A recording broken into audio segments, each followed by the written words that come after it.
Hello again. Today we're going to talk about knowing your true self. So, have you ever felt lost? Have you ever blamed yourself for everything that happens to the people around you? Have you ever asked yourself, why am I even here? Why am I still alive if I can't seem to do anything right? You tried your best, but somehow it was never enough. So you ask, who am I? What is my purpose? Do you ever feel like you're living a life that isn't yours? Like you're wearing a version of yourself that doesn't quite fit? That no matter what you do, there's this emptiness inside you. No clear goal, no direction. Sometimes you pretend. You tell stories about yourself, and deep down, you know they're not true. But you keep telling them because they make you feel better, stronger, superior. You're conflicted. You don't know what you want because you don't know who you are. So to belong, you create someone you think you want to be. And after all that effort, you're still empty, still unhappy. Here's the truth. To know what you really want in life, you first have to know who you are and what actually makes you happy. Let me explain it like this. Imagine an apple. But for some reason, you hate apples. You hate them so much you can't even look at one without feeling sick. So instead of facing that, you convince yourself it's an orange. You force yourself to enjoy it. That's fantasy. And fantasies might feel good, but they're dangerous. The moment you realize you're doing this in your life, in your relationship, in your identity, that's when you need to stop.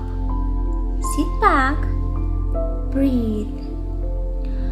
Look at yourself honestly. Ask yourself, did I ever do this? Am I doing this right now just to avoid feeling lonely or broken? And if the answer is yes, then it's time to confront your past. Like a boy who once saw an apple as an orange, just so he could enjoy it. One day, he opens his eyes and sees the apple for what it really is. And this time, he doesn't hate it because he understands now. It wasn't the apple's fault. It was sweet. It was good. But once, his mother forced him to eat it while he cried. It tasted bitter then. And he thought, if I cry, she'll stop. She didn't. So he learned something else instead. He learned to lie to himself, to say, I like this, even when he didn't.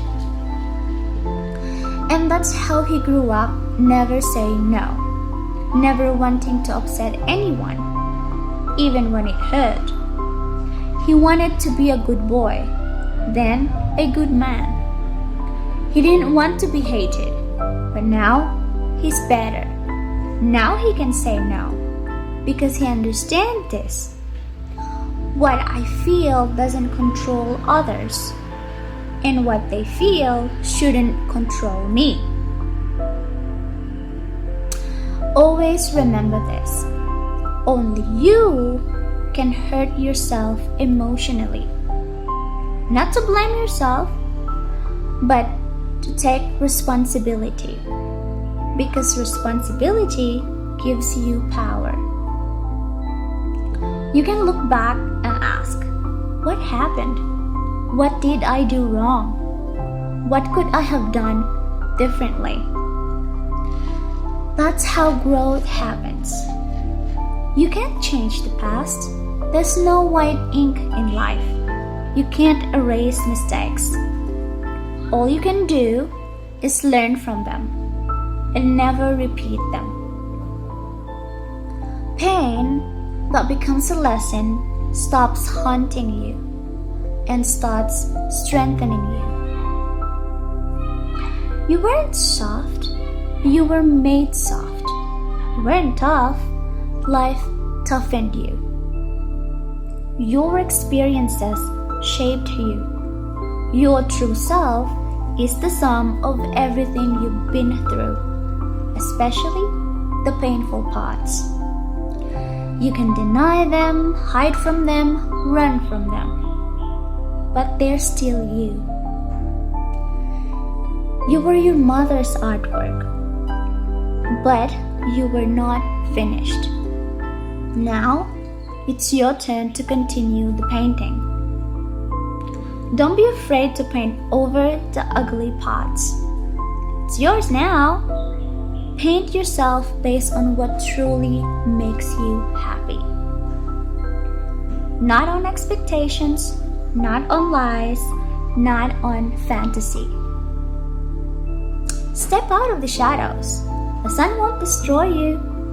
It might hurt a little, but pain means you're alive. And when your mind is strong, no one can force you to burn.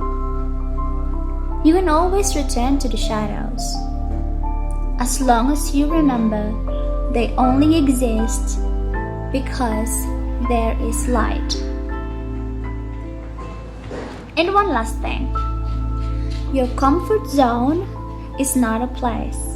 It is not a person. It only exists in your mind. Till next time.